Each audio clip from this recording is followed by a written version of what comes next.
Hi, my name is Crystal Estrada. I will be demonstrating my portion of the 5 E's, which was evaluate. I will be role playing with my daughter how we would do this in the class, and then I will explain more in detail how the evaluate section will go.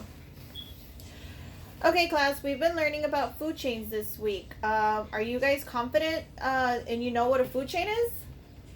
Yes. Yes? Okay, so for this activity, I'm gonna ask you to go home tonight and create your own food chain. So this will be in 2D. I'm gonna demonstrate to you how a 2D model will look like. Let me show you up on the projector.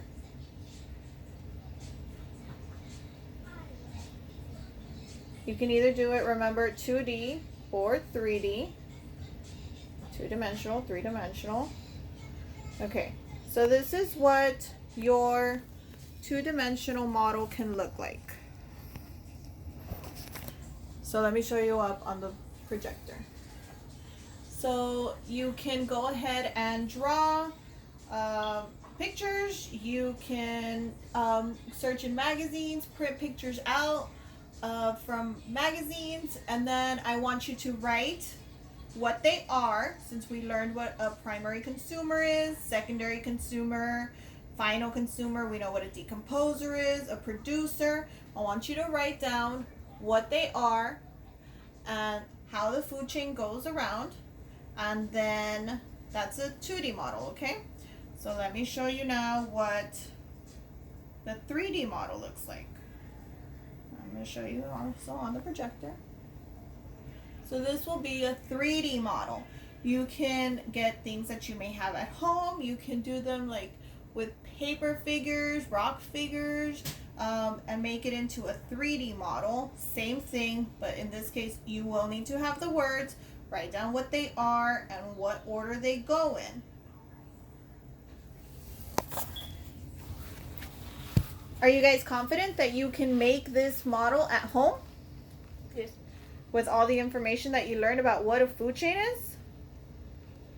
Yes? Yes. Okay. I'm excited to see your presentations. You will present it to the class, so make sure that you know exactly what each animal or flower or grass, what the producers are. They can be many different things depending on what topic you choose. So you get to choose your own topic. If you want to talk about one specific animal or one specific area, like the ocean, tropical, desert, you get to pick your topic.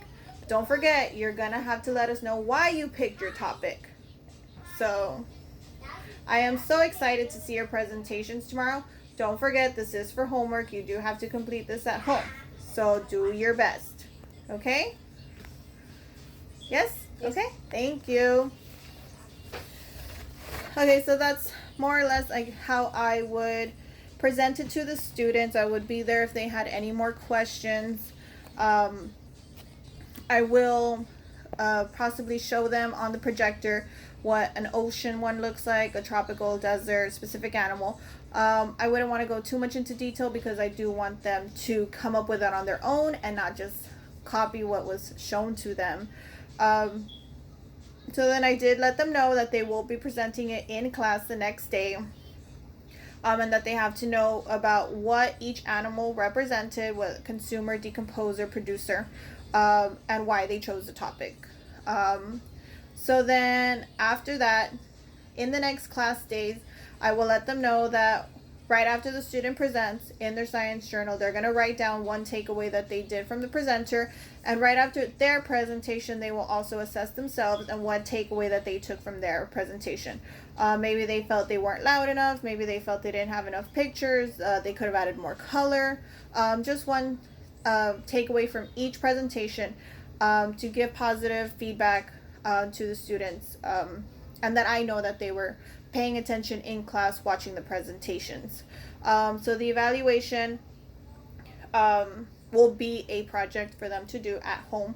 I would potentially go ask the students to help me make a rubric and what we're looking for. So part of the rubric will include that all of their vocabulary words must be put into the model. The animals must be named. They will have to present it. Creativity. So I would want to go through them in the classroom. We make a rubric together. They know what there is expected of them and what they'll be graded on. And at the same time, I will be able to know that they understood the concept of what a food chain is and how it works.